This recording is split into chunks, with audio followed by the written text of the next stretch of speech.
اس لیے نبی علیہ السلام شعبان میں کثرت سے روزہ رکھتے تھے۔ صلاۃ تسبیح کا پڑھنا عبادت ہے اور کل کے دن کا روزہ رکھنا بھی سنت ہے۔ بہقی شریف کی روایت ہے، نسائی میں بھی اس کا تذکرہ ہے کہ شعبان کا مہینہ رجب اور رمضان کے درمیان ہے، جس کی فضیلت سے لوگ بے خبر ہیں۔ اس مہینہ میں بندوں کے اعمال پیش کیے جاتے ہیں۔ میرا دل چاہتا ہے کہ میرا عمل ایسی حالت میں پیش کیے جائیں کہ میرا روزہ ہو، یعنی نبی علیہ السلام نے فرمایا کہ میرے عمل اللہ کے سامنے اس حال میں پیش ہوں کہ میں روزہ دوں، یعنی 15 شعبان کا روزہ سنت ہے، حدیث سے ثابت ہے۔ اس لیے نبی جب رجب کا چاند دیکھ لیتے تو یہ تھے، اللہم بارک لنا فی رجب و شعبان و بلغنا رمضان۔ حضرت علی عنہ روایت کرتے ہیں کہ 15 شعبان کو رات کا قیام کرو، دن کو روزہ رکھو، کیونکہ اس رات میں غروب آفتاب کے بعد ہی اللہ تعالیٰ آسمان دنیا پر جلوہ افروز ہو جاتے ہیں اور اعلان کرنے والا اعلان کرتا ہے کوئی مغفرت چاہنے والا کہ اس کی مغفرت کی جائے، ہے کوئی رزق کو طلب کرنے والا کہ اس کو رزق دوں، ہے کوئی مصیبت زدہ کہ میں اس کی مصیبت کو دور کر دوں، ہے کوئی حاجت طلب کرنے والا کہ میں اس کی حاجت روائی کروں۔ اب آپ اندازہ لگائیے کہ آج کی رات میں اللہ رب العزت اعلان فرماتے ہیں، ہے کوئی مصیبت زدہ جس کی مصیبت میں دور کروں، ہے کوئی حاجت والا جس کی حاجت کو میں پورا کر دوں۔ جب اللہ تعالیٰ خود پوچھ رہے ہیں تو پھر اس رات میں ہمیں اللہ کے سامنے آہوزاری کرنی چاہیے کہ اللہ ہماری مصیبتوں کو دور کر دیجئے، پریشانیوں کو دور کر دیجئے۔ ابن ماجہ کی روایت ہے کہ نبی علیہ السلام کے بارے میں سیدہ صدیقہ عنہا فرماتی ہیں، میں نے ایک رات نبی علیہ السلام کو بستر پر نہ پایا۔ بندہ سویا ہوا ہوتا ہے نا تو آنکھ کھلتی ہے، تو میں نے دیکھا کہ نبی علیہ السلام بستر پہ نہیں تھے، تو میں باہر نکلی، بھئی خیریت تو ہے پتہ کروں۔ وہ فرماتی ہیں میں نے دیکھا کہ نبی علیہ السلام جنت بقیع کے اندر سے۔ میں نے پوچھا اے اللہ کے نبی صلی اللہ علیہ وسلم آپ یہاں رات کے وقت کیسے آئے؟ تو نبی علیہ السلام نے فرمایا کہ آج 15 شعبان کی رات ہے، اس رات میں اللہ آسمان دنیا پر تشریف لاتے ہیں اور بنی کلب کی بکریوں کے بالوں سے زیادہ لوگوں کی مغفرت فرماتے ہیں۔ بنی کلب ایک قبیلہ تھا مدینہ میں جو بکریاں پالنے میں مشہور تھا، ہر گھر والوں کے پاس بکریاں ہوتی تھیں۔ اب آپ اندازہ لگائیں کتنی بکریاں ہوگی، اگر 200-400 بکریاں ایک گھر کے پاس ہوں تو پھر کتنے لوگ ہوں گے، ہزاروں بکریاں۔ بعض حدیث میں آتا ہے کہ قبیلے کے پاس اتنی بکریاں تھیں کہ جب سب بکریاں نکالتے تھے تو 2 پہاڑوں کے درمیان کی پوری وادی بکری بھر جاتی تھی۔ اب 2 پہاڑوں کے وادی بکریوں سے بھر جاتی تھی تو کتنی تعداد ہو، اتنے بندے اللہ آج کی رات میں جہنم سے بری فرما دیتے ہیں۔ اس لیے یہ بہت بڑی خوشخبری کی بات ہے۔ بہقی شریف کی روایت ہے کہ اس رات میں وہ سب بنی آدم لکھ لیے جاتے ہیں جو اس سال مریں گے اور جو بچے اس سال پیدا ہوں گے۔ اس رات بندوں کے اعمال اٹھائے جاتے ہیں اور اسی میں ان کے رزق نازل ہوتے ہیں۔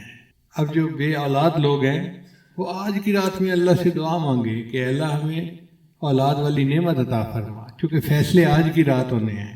جب افسر کی قلم چل رہی ہو فیصلے کی تو اس وقت فیصلہ لکھوانا اپنی مرضی کا آسان ہوتا ہے۔ جب ایک دفعہ لکھا جا چکے پھر اس فیصلے کو بدلوانا یہ مشکل کام ہے۔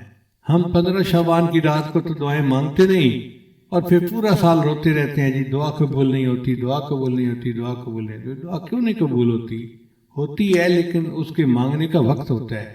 تو آج کی رات کی اہمیت کا اندازہ لگانا چاہیے۔ ابو امامہ باہلی رضی اللہ عنہ ایک صحابی تھے، وہ روایت کرتے ہیں کہ نبی علیہ السلام نے ارشاد فرمایا من صام یوم من شعبان، جس نے شعبان کے دن کا روزہ رکھا یعنی 15 شعبان مراد ہے، فتحت لہ ابواب الجنان، اللہ اس کے لیے جنت کے دروازے کھول دیتے ہیں، وغلقت علیہ ابواب النیران، اور اس پر جہنم کے دروازوں کو بند کر دیتے ہیں۔ ہمارے سلسلہ نقشبندیہ کے سرخیل امام سیدنا صدیق اکبر رضی اللہ تعالیٰ عنہ فرماتے ہیں قوموا لیلۃ النصف من شعبان، کہ نصف شعبان کی رات کو تم قیام کرو، فإنها لیلۃ مبارکہ، یہ مبارک رات ہے، فإن اللہ تعالی یقول، اللہ تعالیٰ اس میں یوں فرماتا ہے فیہا حل من مستغفر فاغفر اللہ، ہے کوئی مغفرت کا چاہنے والا کہ میں اس کی مغفرت کروں؟ سبحان اللہ، زندگی میں اللہ نے پھر ہمیں ایک موقع دے دیا۔ آج کی رات اللہ پوچھتے ہیں ہے کوئی مغفرت چاہنے والا کہ میں اس کی مغفرت کر دوں؟ تو بھائی ہم اللہ کے سامنے فریاد کریں، پکاریں، دعائیں مانگیں کہ اے اللہ ہم مغفرت چاہتے ہیں، ہم بڑے خطا کار ہیں، گناہ گار ہیں۔ آج کی رات برکت والی رات ہے۔ علماء نے لکھا ہے کہ حضرت موسیٰ علیہ السلام کو جو طور پہ نبوت ملی تھی وہ 15 شعبان کی رات کو ملی تھی۔ خدا کی دین کا موسیٰ سے پوچھئے احوال کہ آگ لینے کو جائیں پیمبری مل جائے۔ انسان کو مال کتنا ملنا ہے اس کے فیصلے آج کی رات ہوں گے، کس کا نکاح ہونا ہے اس کے فیصلے آج کی رات ہوں گے، کس کو بچے ملنے ہیں فیصلہ آج کی رات ہوگا، صحت والی نعمت ملنی ہے اس کا فیصلہ آج کی رات ہوگا، کس کو آئندہ سال زندگی ملنی ہے فیصلہ آج کی رات ہوگا۔ اب رزق تو اللہ تعالیٰ نے ہمیں پہنچانا ہے۔ ہم اگر کہیں نا کہ اللہ ہمیں رزق نہ دے پھر بھی اللہ رزق دیں گے چونکہ ذمہ اس نے لیا ہوا ہے۔ کتنے لوگ ہیں جو آج قرضے کی وجہ سے پریشان ہیں، کسی نے بینک کے قرضے دینے ہیں، کسی نے لوگوں کے قرضے دینے ہیں، لوگ رسوا کرتے ہیں۔ کتنے لوگ ہیں جو گھر سے بے گھر ہیں، پردیس کے دھکے کھاتے پھر رہے ہیں کہ جو اخراجات پورے نہیں ہوتے۔ کتنے لوگ مرض سے پریشان، بچے بیمار ہیں، ہسپتالوں کے چکر لگا لگا کے تھک گئے ہیں۔ کتنے لوگ نوکری نہ ملنے کی وجہ سے پریشان، کاروباری خسارے کی وجہ سے پریشان۔ کتنے لوگ ہیں بیٹی کے مناسب رشتے نہ ملنے کی وجہ سے پریشان، ان کو نیک قدردان لوگوں کا ساتھ نہیں ملتا۔ کتنے لوگ اولاد نہ ہونے کی وجہ سے پریشان۔ عورت تعلیم یافتہ بھی ہے، اچھے گھر کی بھی ہے، ہر صفت ہے اس کے اندر، مگر ساس دھمکی دیتی ہے تیری اولاد نہیں ہو رہی میں بیٹے کی دوسری شادی کر دوں گی۔ نند ہے تو اٹھ سے بیٹھتے تانے دیتی ہے۔ اب اس عورت کی ٹھنڈی آہیں اللہ ہی جانتا ہے۔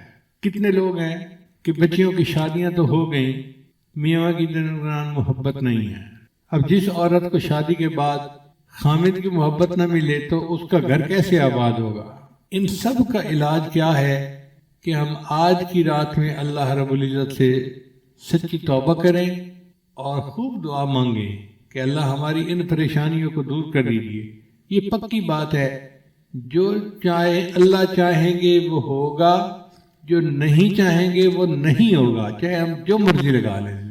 جو اللہ تعالیٰ بنی اسرائیل کو من و سلوہ کھلا سکتا ہے، کیا امت محمدیہ کو دال روٹی نہیں دے سکتا؟ جو پروردگار بی مریم کو بے موسم کے پھل کھلا سکتا ہے، وہ اپنے محبوب کی امت کو موسم کے پھل کیوں نہیں کھلا سکتا؟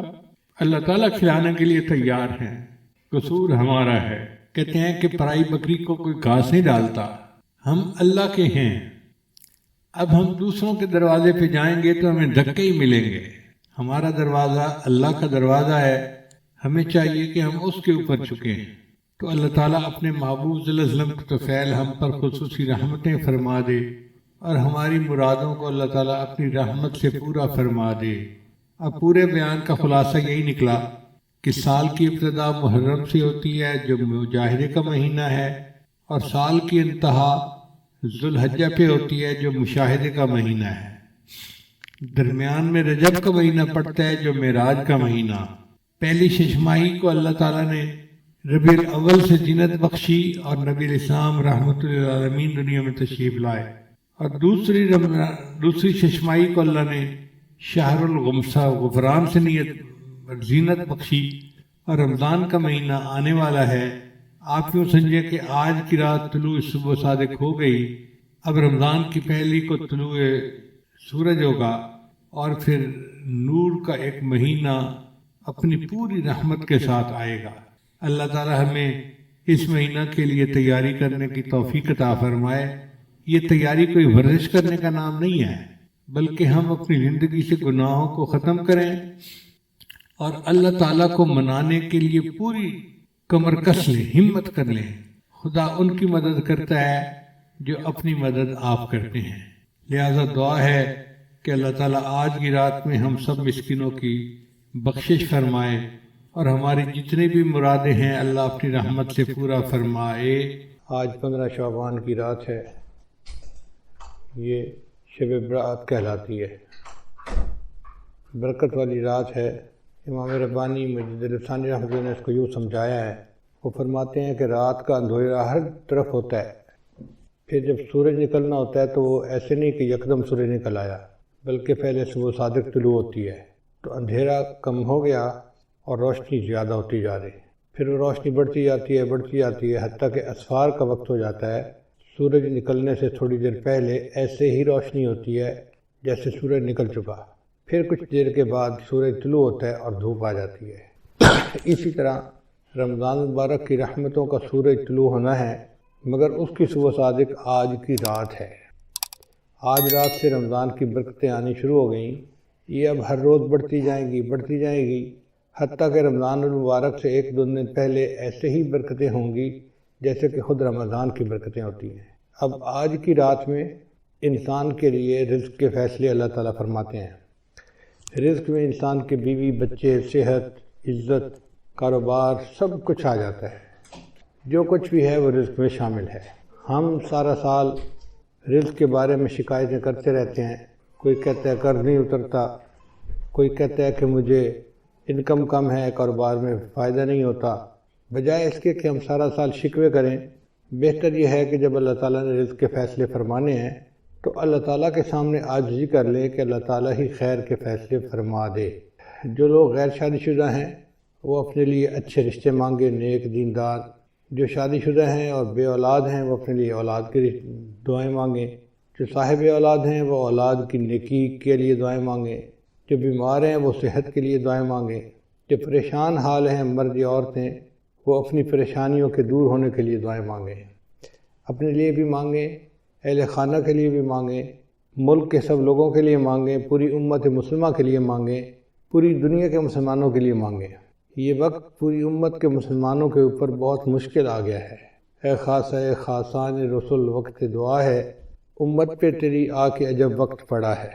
آج کے دور میں روٹی اور رزق زندگی کا نصب العین بن گئے ہیں۔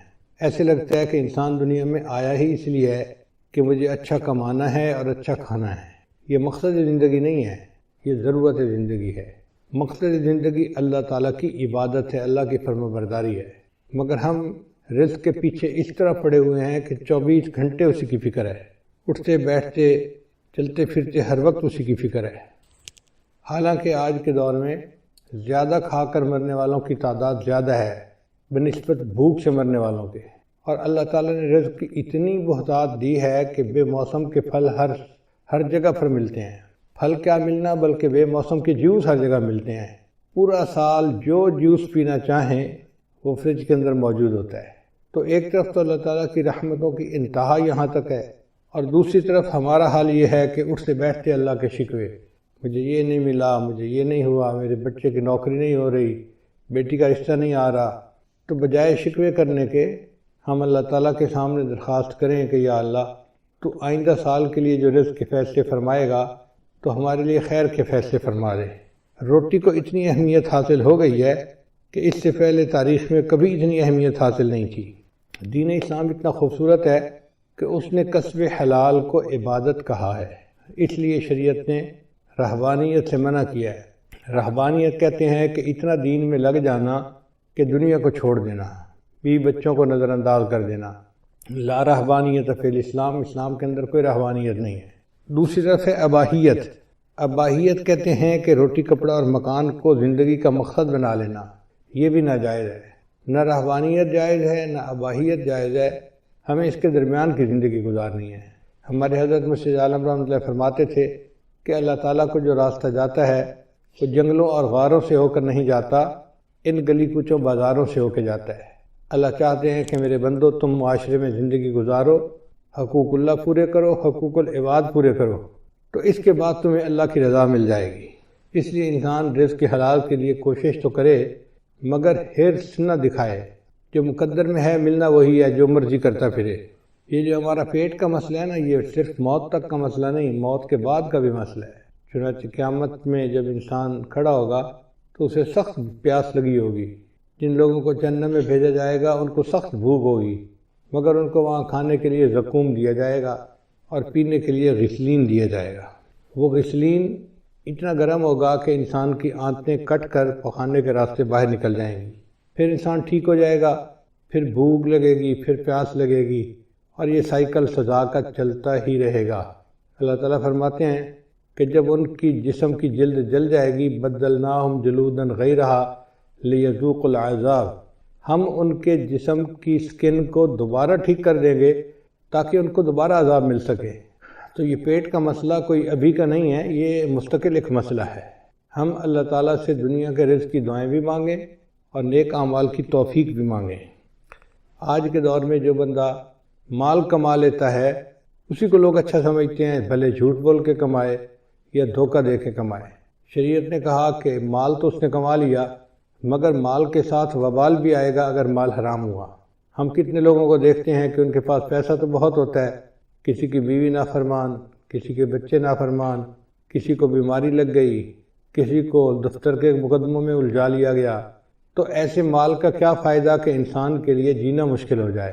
خود اپنی زبان سے کہتے ہیں کہ جی اس جینے سے تو مر جانا زیادہ بہتر ہے۔ تو بہتر ہے کہ انسان رزق حلال ہی کی تمنا رکھے اور سکون کی زندگی گزارے۔ نبی علیہ السلام نے ارشاد فرمایا، زکوٰۃ دینے سے مال میں برکت آتی ہے اور سود لینے سے انسان کے مال سے برکت ختم ہو جاتی ہے۔ آج جس کو دیکھو وہی سودی کاروبار کر رہا ہے، کہتے ہیں جی کہ کیا کرے، بینک کے بغیر تو کام چلتا ہی نہیں ہے۔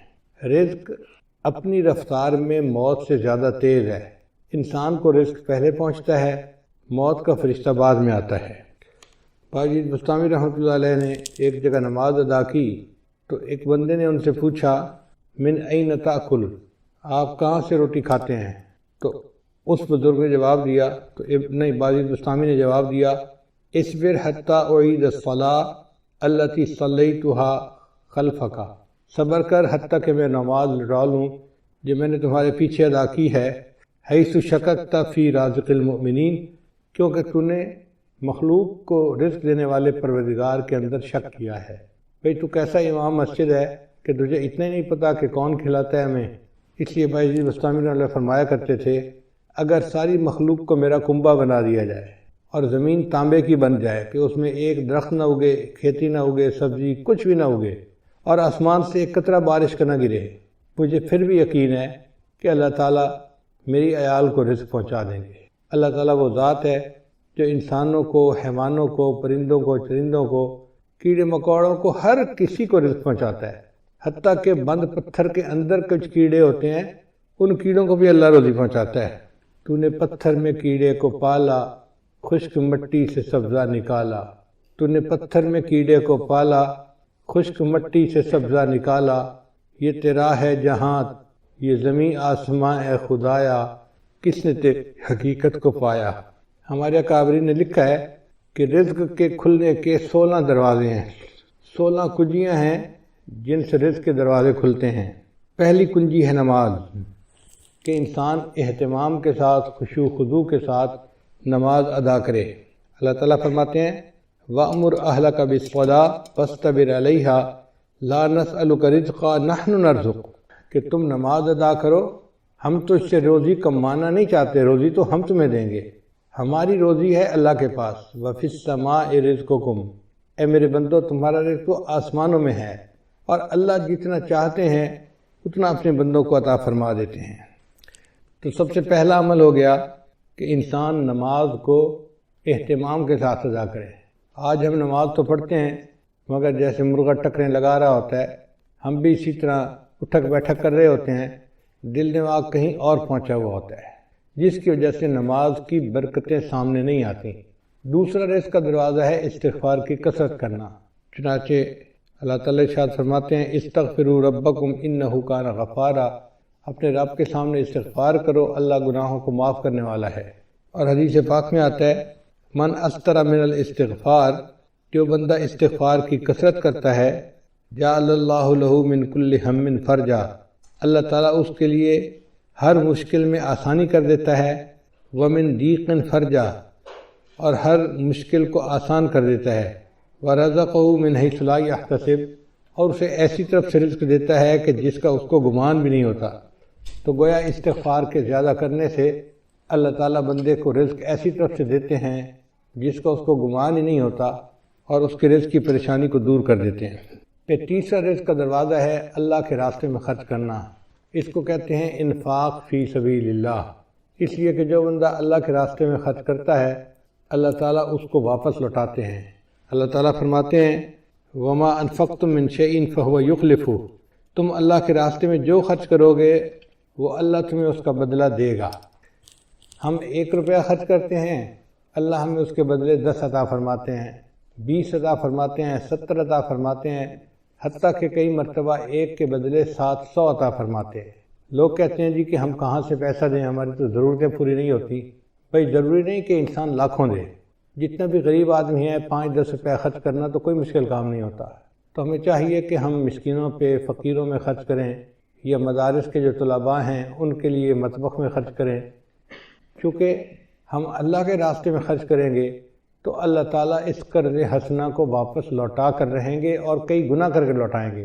تو دیکھنے میں ہم 1 دے رہے ہوں گے اور دوسری طرف سے 10 ہماری جیب میں واپس آ رہے ہوں گے، مگر یہ نفع کا کاروبار ہر بندے کو کرنا نہیں آتا، لوگ پریشان ہو جاتے ہیں۔ تو پہلا دروازہ تھا نماز کو اہتمام کے ساتھ ادا کرنا، دوسرا دروازہ تھا استغفار کی کثرت کرنا، تیسرا دروازہ تھا کہ اللہ کے راستے میں اپنے مال کو خرچ کرنا، اور چوتھا دروازہ ہے دین کے لیے ہجرت کرنا۔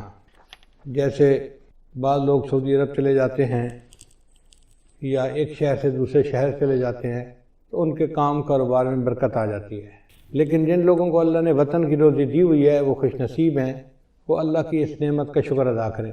ہر بندے کو یہ نعمت نصیب نہیں ہوتی۔ پھر چوتھا عمل ہے تقوی اختیار کرنا۔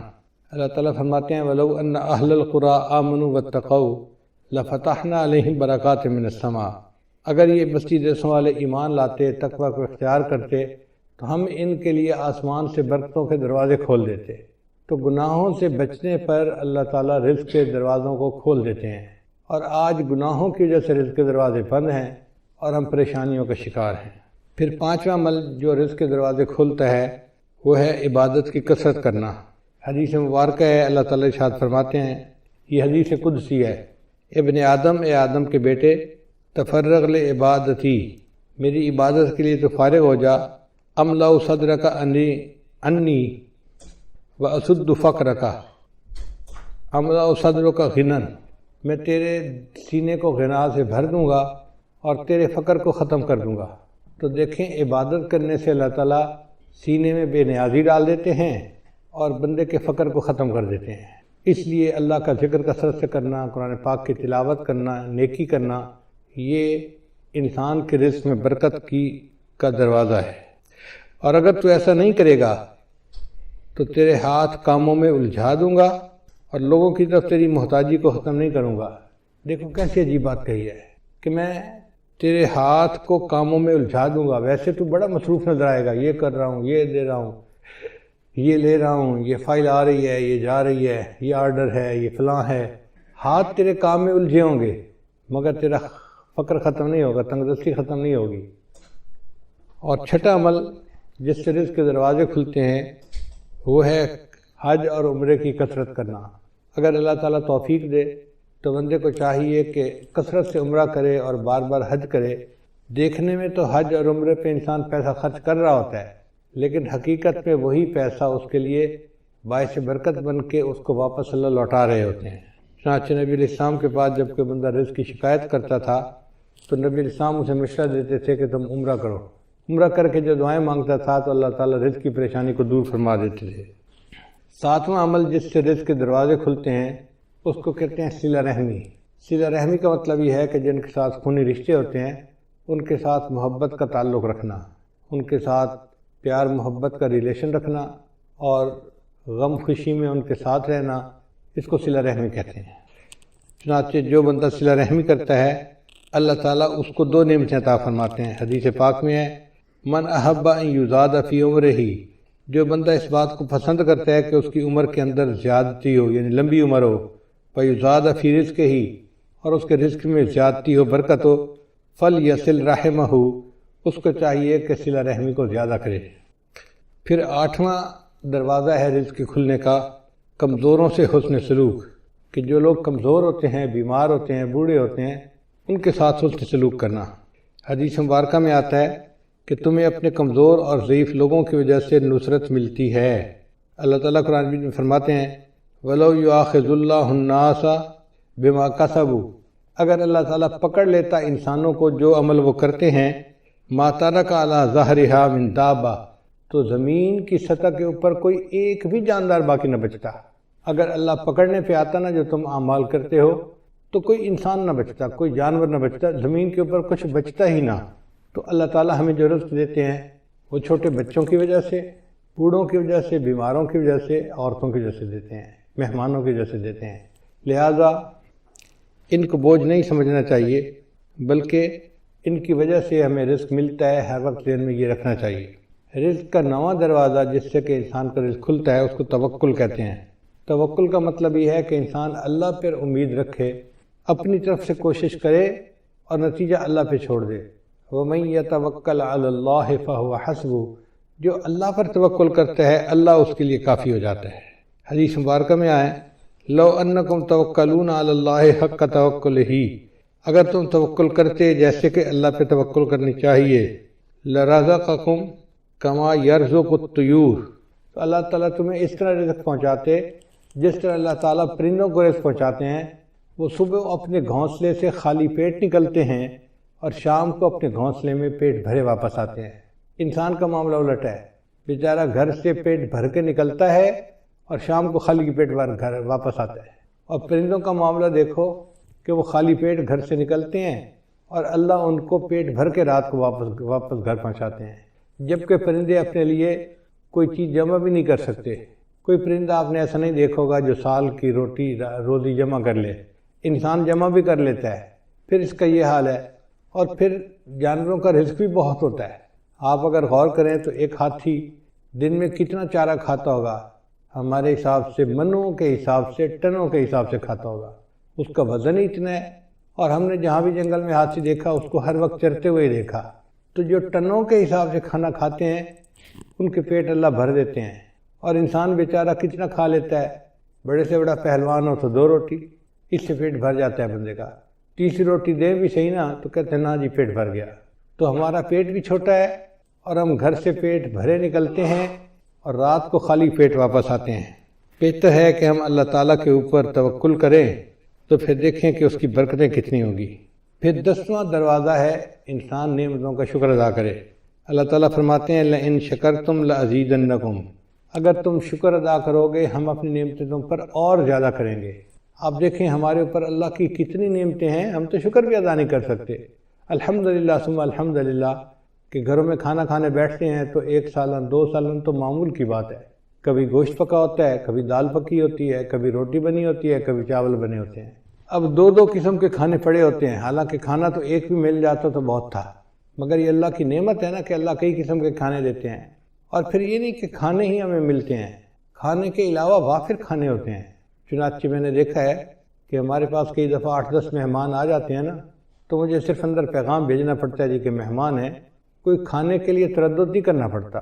اللہ کے فضل سے اتنا کھانا ہوتا ہے گھر والوں کا بچا ہوا کہ 8-10 آدمیوں کا کھانا تو اسی میں ہی نکل آتا ہے۔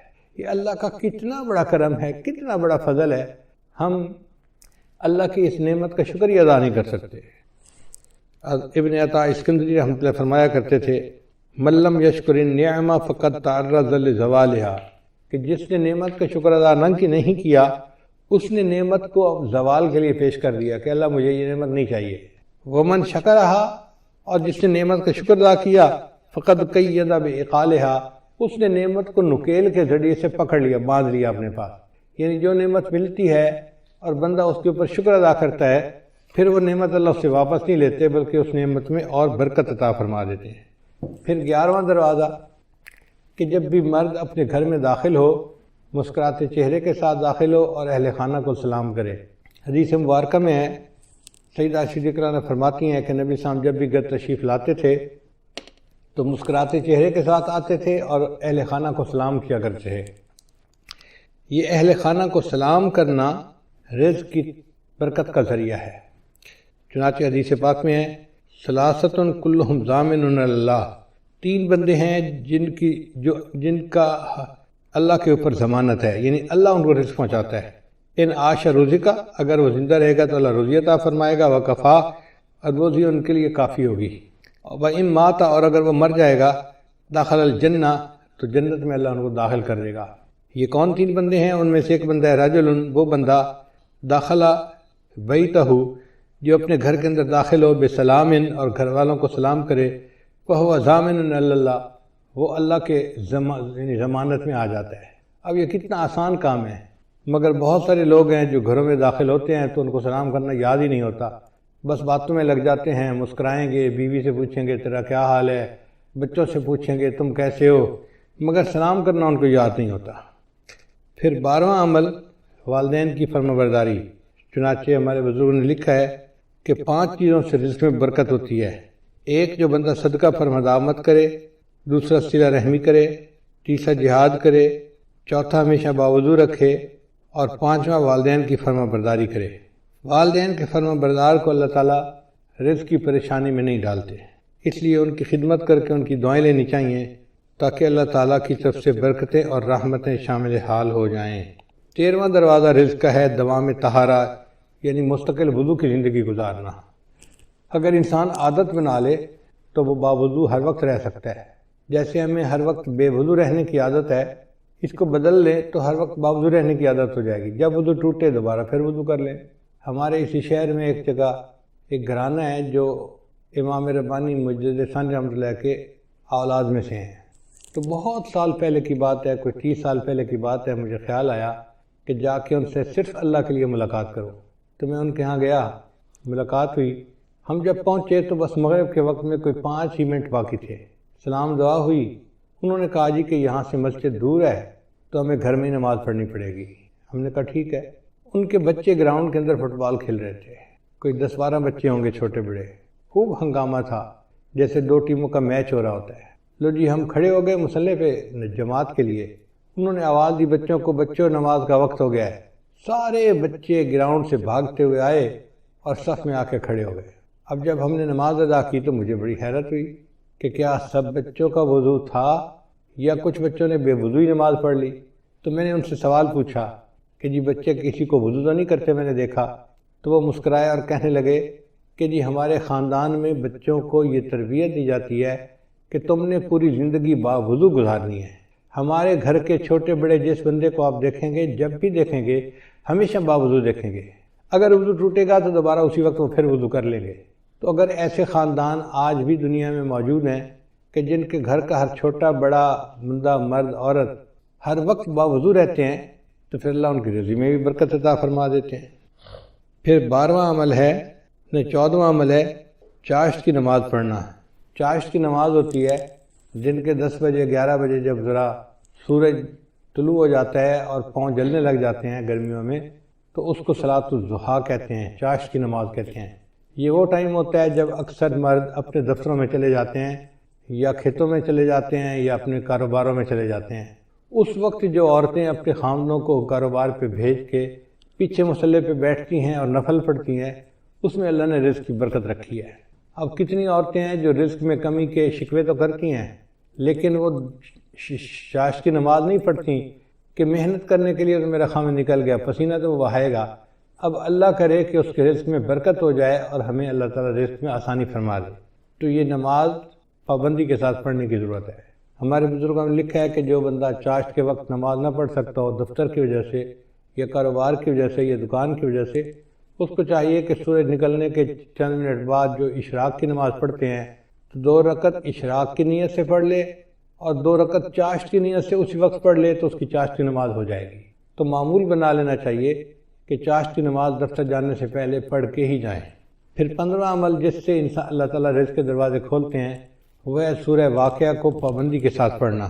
حدیث مبارکہ میں آتا ہے من قرأ سورۃ الواقعۃ کل لیلۃ، جس نے ہر رات میں سورہ واقعہ کو پڑھا لم تصبہ فاقۃ ابدا، اس کو کبھی فاقہ نہیں پہنچتا۔ عبداللہ بن مسعود رضی اللہ عنہ ایک بڑے مفتی قسم کے صحابی تھے، وہ بیمار ہو گئے۔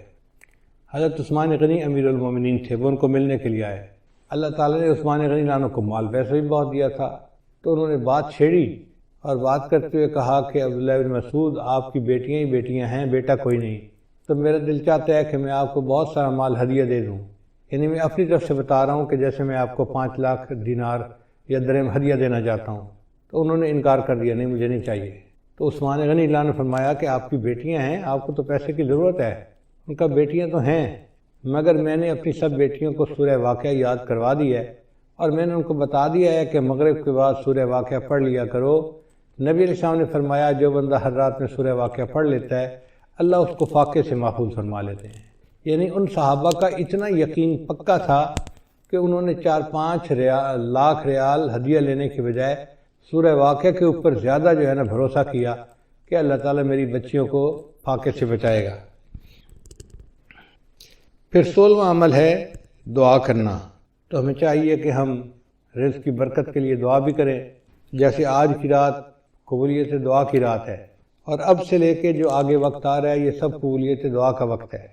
یہ رزق کی جو فہرستیں ہیں یہ اب سے بننا شروع ہوتی ہیں، اور یہ بنتی رہتی ہیں بنتی رہتی ہیں بنتی رہتی ہیں، حتیٰ کہ 27 رمضان مبارک کو یہ فہرستیں اللہ تعالیٰ فرشتوں کو ہینڈ اوور کر دیتے ہیں ایگزیکیوشن کے لیے، عمل درآمد کے لیے۔ تو ہمارے پاس آج کی رات سے لے کے 27 رمضان تک کا وقت ہے۔ اس دوران ہم اللہ کو منائیں، اس کے سامنے روئیں، اس سے رزق مانگیں، اس سے صحت مانگیں، جو مانگنا ہے مانگیں۔ اللہ کے در میں کسی چیز کی کمی نہیں، جتنا مانگیں گے اللہ اتنا عطا فرمائیں گے، حتیٰ کہ 27 رمضان کو یہ لسٹیں فائنل ہو جائیں گی، اور اسی میں یہ بھی فیصلہ ہوگا کہ اگلے سال کس نے زندہ رہنا ہے اور کس بندے نے مرنا ہے۔ زندگی اور موت کے فیصلے بھی اس بجٹ میں شامل ہیں، جیسے رزق کے فیصلے شامل ہیں۔ تو ہم اللہ تعالیٰ سے دعا مانگیں آج رات بھی اور آئندہ بھی۔ کرونا بیماری کی وجہ سے، حالات کی وجہ سے مسجدوں میں تو اجتماع اس وقت نہیں کر سکتے، لیکن گھر میں بیٹھ کے عبادت تو کر سکتے ہیں، اس میں تو کوئی رکاوٹ نہیں۔ ہم ابھی سے رمضان کی تیاری کریں اور ذہنی طور پہ ہم عبادت کرنے کے لیے تیار ہو جائیں اور اللہ کو منانے کے لیے تیار ہو جائیں، خوب دعائیں مانگیں۔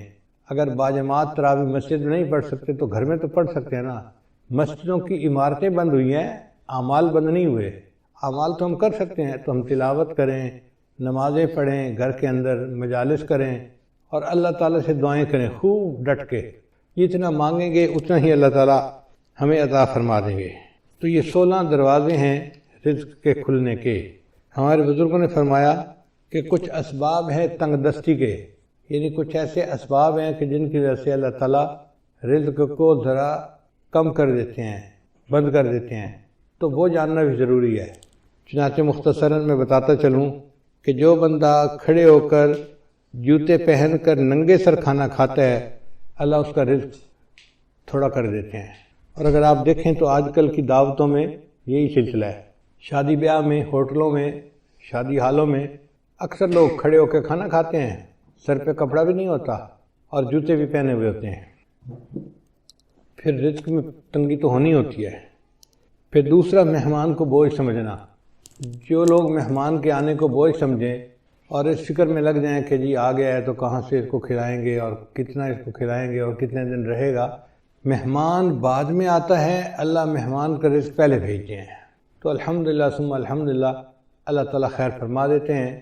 بلکہ میں تو یہ سمجھتا ہوں کہ ہمیں اللہ مہمانوں کی برکت سے روزی دیتے ہیں۔ ایک دن میں کھانا کھا رہا تھا تو میری بہو کہنے لگی کہ ابو جی ایک بندہ ہے انڈیا کا، بڑا مالدار ہے، اس نے پورا سال ہر روز بندے کو ہر روز 1000 بندوں کو کھانا کھلایا۔ اب وہ بڑی حیران تھی کہ 1000 بندوں کو کھانا ہر روز وہ کھلاتا تھا۔ جب اس نے بات کر لی تو میں نے کہا کہ بیٹا وہ تو امیر آدمی ہے، وہ تو 1000 بندوں کو دن میں ایک دفعہ کھانا پورا سال کھلاتا ہے۔ ہم فقیر لوگ ہیں اور ہم الحمدللہ 1000 طلباء کو دن میں 3 مرتبہ کھانا کھلاتے ہیں۔ صبح ناشتہ بھی ہوتا ہے، دوپہر کا کھانا بھی ہوتا ہے، رات کا کھانا بھی ہوتا ہے، اور پورا سال اللہ روزی پہنچا دیتے ہیں۔ تو حیران ہوئی، کہنے لگی ہاں بات تو ٹھیک ہے۔ میری وائف پاس بیٹھی ہوئی تھی تو وہ کہنے لگی کہ میں ایک بات بتاؤں۔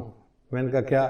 کہنے لگی کہ ہماری شادی کو 30-35 سال ہو گئے ہیں اور اس 30-35 سال میں ایک دن بھی ایسا نہیں گزرا کہ ہمارے گھر میں مہمان کا کھانا نہ بنا ہو۔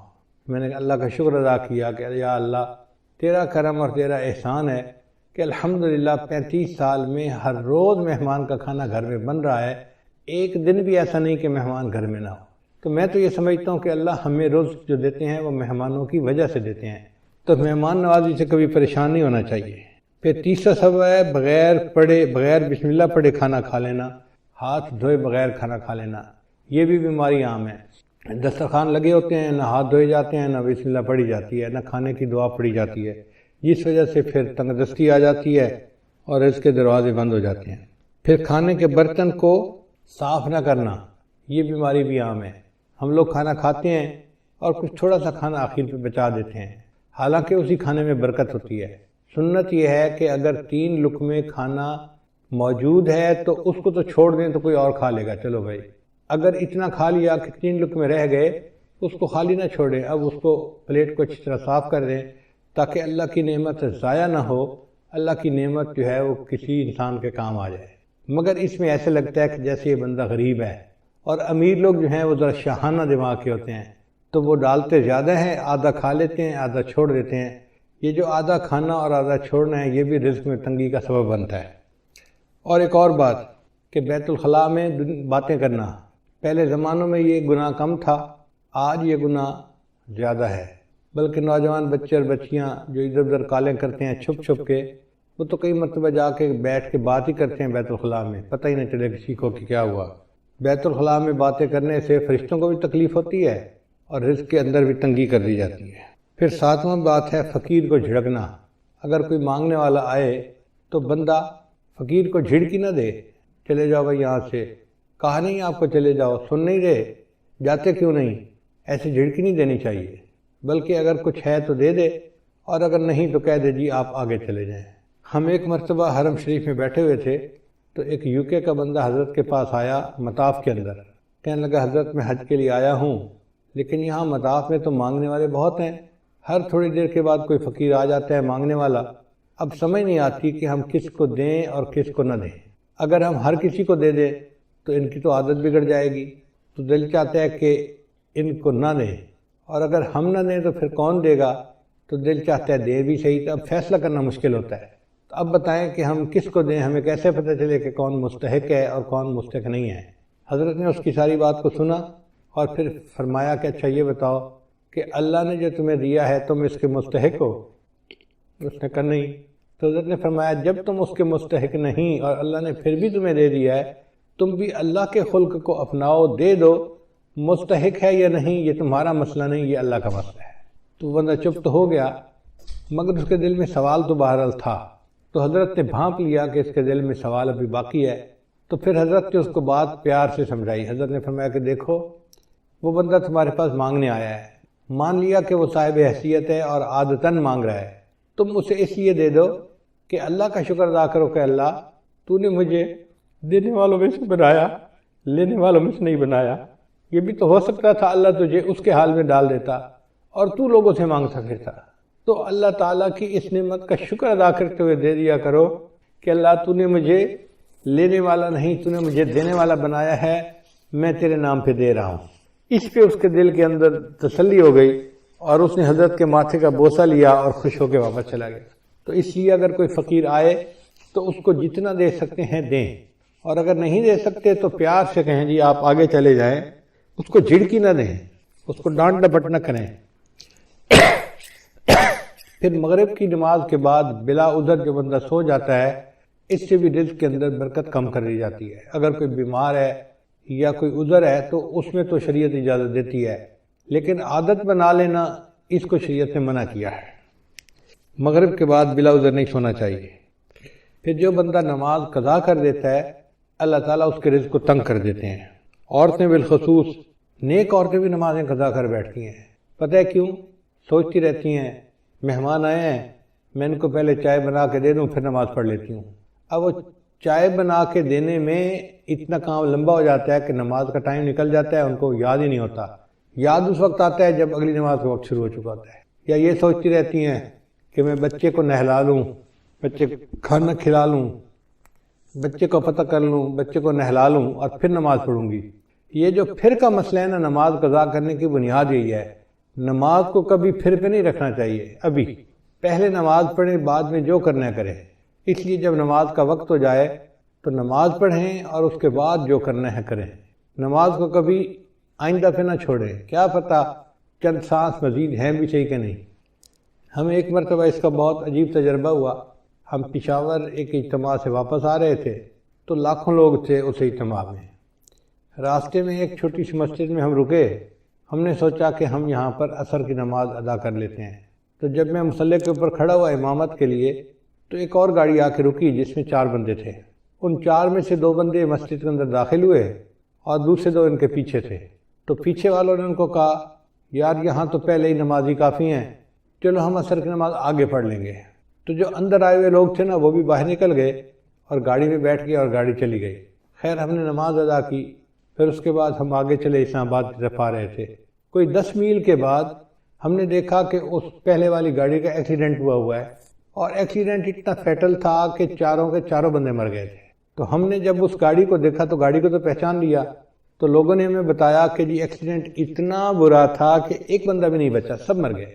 اس وقت مجھے خیال آیا کہ یا اللہ اگر یہ رکے تھے جیسے نماز وہاں پڑھ کے پھر چلتے تو ایک تو وقت کی عصر کی نماز بھی ادا ہو جاتی اور دوسرا اس کی وجہ سے برکت بھی ہو جاتی۔ اب یہ انہوں نے عصر کی نماز ادا نہیں کی ہوگی، نیت تھی پڑھنے کی لیکن بن پڑھے دنیا سے چلے گئے۔ تو کون جانتا ہے موت کا وقت کتنا قریب ہے، اس لیے اگر پھر پہ ڈال دینا جی کہ پھر نماز پڑھیں گے تو اس میں نماز بھی قضا ہو جاتی ہے اور انسان نقصان بھی اٹھاتا ہے۔ ابھی نماز پہلے پڑھیں جب ٹائم ہو جائے، اور عورتوں کے لیے تو اول وقت میں نماز پڑھنا بھی زیادہ فضیلت ہے۔ بس اذان کے انتظار میں رہیں، گھر کے اندر ایک بورڈ ہونا چاہیے جس پر نماز کے ٹائمنگ لگے ہوئے ہوں، بچے بڑے اس بورڈ کو دیکھیں اور جیسے ہی نماز کا ٹائم ہو جائے بس وضو کیا، پہلے نماز پڑھی، بعد میں جو کرنا ہے بعد میں کرتے رہیں گے۔ پھر 11ویں چیز جس سے رزق میں کمی آتی ہے وہ ہے جھوٹ بولنا۔ جو بندہ جتنا زیادہ جھوٹ بولتا ہے اللہ اس کے رزق کو اتنا تنگ کر دیتے ہیں۔ اللہ اکبر، شاید آج ہمارے رزق کے اندر جو تنگی ہے اس کی بنیادی وجہ یہ جھوٹ ہی ہے۔ جھوٹ ہم نے انفرادی طور پر نہیں، قوم میں اجتماعی طور پر آ گیا ہے۔ جس بندے سے بات کریں وہی جھوٹ میں بات کرے گا، اور اس کا نام ہم نے بہانہ رکھ دیا جی میں نے اس کے سامنے بہانہ کیا۔ بیوی کہتی ہے میں نے خاوند کے سامنے بہانہ کیا، بیٹا کہنا ہے میں نے ابو کے سامنے بہانہ کیا، شاگرد کہتے ہیں میں نے استاد کے سامنے بہانہ کیا، حالانکہ یہ بہانہ صریح جھوٹ ہوتا ہے اور اس جھوٹ سے بچنے کی ضرورت ہے۔ 12واں عمل ہے موسیقی کا سننا۔ آج کل گھروں کے اندر گانے چل رہے ہوتے ہیں، فلمیں چل رہی ہوتی ہیں، عورتیں موسیقی کی آواز پہ کام کر رہی ہوتی ہیں کچن میں، گھر میں، اور کہتی ہیں الٹا کہ جی موسیقی تو روح کی غذا ہے، اور اس بات کو بھول جاتی ہیں کہ جس گھر میں موسیقی چلتی ہے اللہ ان کی رزق میں تنگی کر دیتے ہیں۔ پھر 13واں عمل اولاد کو برا بھلا کہنا۔ کچھ ماں باپ اولاد کو جلدی گالیاں دینا شروع کر دیتے ہیں یا برے الفاظ کرنا شروع کر دیتے ہیں یا کوسنا شروع کر دیتے ہیں۔ تو جو اولاد کو برے الفاظ کہیں گے یا کوسیں گے ان کے رزق کو اللہ تعالیٰ ویسے ہی تنگ کر دیں گے۔ 14واں عمل قرآن مجید کو بلا وضو ہاتھ لگانا۔ قرآن مجید اللہ کا کلام ہے، لا یمسہ الا المطہرون، اس کو ہاتھ نہیں لگا سکتا مگر وہ جو پاک ہو۔ تو ہمیں چاہیے کہ ہم باوضو ہو کے اس کو ہاتھ لگائیں، اگر بے وضو ہاتھ لگائیں گے تو رزق کے اندر کمی آ جائے گی۔ پھر 15واں عمل جس سے رزق میں کمی آتی ہے نامحرم کو دیکھنا۔ یہ بدنظری کی عادت آج اتنی عام ہو گئی ہے، چاہے آتے جاتے بازار میں دیکھے، گلی میں دیکھے، سکرین کے اوپر دیکھے، سیل فون کے اوپر دیکھے، عورت کو دیکھے یا عورت کی تصویر کو دیکھے، بات ایک ہی ہے۔ تو نامحرم کو دیکھنے سے اللہ تعالیٰ رزق میں تنگی فرما دیتے ہیں۔ اور 16واں عمل جس سے کہ انسان کے رزق میں تنگی آ جاتی ہے اہل و عیال کے ساتھ لڑتے رہنا۔ میاں بیوی جو ہر وقت ایک دوسرے کے ساتھ بات بات پہ بحث کرتے ہیں، دلیلیں دیتے ہیں، لڑتے جھگڑتے ہیں، تو یہ میاں بیوی کی لڑائی جھگڑے میں اللہ ان کے رزق کو تنگ کر دیتے ہیں۔ اب ایک طرف تو لڑائیاں بھی ختم نہیں ہوتی اور دوسری طرف رزق کے کمی کے شکوے بھی ختم نہیں ہوتے۔ بھئی اتفاق میں برکت ہے، آپ محبت پیار سے زندگی گزاریں تو اللہ تعالیٰ رزق کی پریشانی کو دور کر دیں گے۔ چنانچہ آج کی رات میں خاص طور پر ہم اپنے لیے اور اپنی مسلمان امت کے لیے خوب دعائیں مانگیں۔ ایک وبا پھیلی ہے جس کا نام ہے کرونا۔ تو مجھے ایک ساتھی نے آج کچھ اشعار لکھ کے لا دیے کہ جی آپ بیان میں یہ بھی سنا دینا، مجھے بھی اچھے لگے۔ اشعار ہیں، نمازیں پڑھو تم تلاوت کرو نہ، یعنی کرونا جو ہے نا وہ اصل میں ہے کہ آ کے کہہ رہا ہے کہ میاں تم یہ کام کرو، نمازیں پڑھو تم تلاوت کرو نہ، گناہوں کو چھوڑو عبادت کرو نہ، کرونا تمہارا نہ کچھ کر سکے گا، کرونا کے خالق کی طاعت کرو نا، پریشان کیوں ہو خدا ہے تمہارا، دواؤں سے اپنی حفاظت کرو نا، اٹھو چھوڑ دو کفر کی پیروی اب، غلامی سے نکلو عبادت کرو نا، نبی کی محبت میں داڑھی بڑھا کر نبی جیسی اپنی شباہت کرو نا، اگر چاہتے ہو دلوں میں حلاوت نگاہوں کی بھی تم حفاظت کرو نا، کرونا کا یہ بھی ہے پیغام طائر، خدا فدا رب کی چاہت پہ چاہت کرو نا، کہ تم اللہ کی چاہت پہ اپنی چاہت کو فدا کر دو، یہ کرونا کا پیغام ہے۔ تو بہرحال ہمیں چاہیے کہ ہم اس وبا سے بھی دعا مانگیں اور باطنی روحانی بیماریوں سے بھی دعا مانگیں، اللہ تعالی ہمارے ایمان کی حفاظت فرمائے اور ہمیں اس دنیا میں اللہ تعالی ایمان کے ساتھ جینے اور ایمان کے ساتھ مرنے کی توفیق عطا فرمائے۔ وآخر دعوانا ان الحمد للہ رب العالمین۔ جی پی لو پانی پی لو۔ بیت کے کلمات پڑھائے جائیں گے، سچے دل کے ساتھ یہ کلمات پیچھے پیچھے پڑھتے جائیے۔ پڑھیے بسم اللہ الرحمن الرحیم، لا الہ الا اللہ محمد الرسول اللہ، آمنت باللہ وملائکتہ وکتبہ ورسلہ والیوم الآخر والقدر خیرہ وشرہ من اللہ تعالی والبعث بعد الموت، آمنت باللہ کما ہوا باسمائہ وصفاتہ وقبلت جمیع احکامہ اقرار باللسان وتصدیق بالقلب، اشہد ان لا الہ الا اللہ واشہد ان محمدا عبدہ ورسولہ، استغفر اللہ ربی من کل ذنب واتوب الیہ برحمتک یا ارحم الراحمین۔ ان کلمات کو پڑھنے سے ہم تو بتائے ہو چکے ہیں، چند معمولات ہیں جن کو باقاعدگی سے کریں گے تو اللہ تعالیٰ دل کو منور کریں گے۔ پہلا عمل ہے 100 مرتبہ استغفار صبح شام پڑھنا، دوسرا عمل ہے 100 مرتبہ درود شریف صبح شام پڑھنا، تیسرا عمل ہے قرآن مجید کی تلاوت روزانہ کرنا، چوتھا عمل ہے چلتے پھرتے ہر وقت دل میں اللہ کو یاد کرنا، اور پانچواں عمل ہے 10-15 منٹ صبح 10 منٹ شام مراقبہ کرنا۔ انشاءاللہ مراقبہ کریں گے تو اس سے دل میں اللہ کی محبت بڑھے گی اور ہمارے اعمال کے اندر جان پیدا ہو جائے گی۔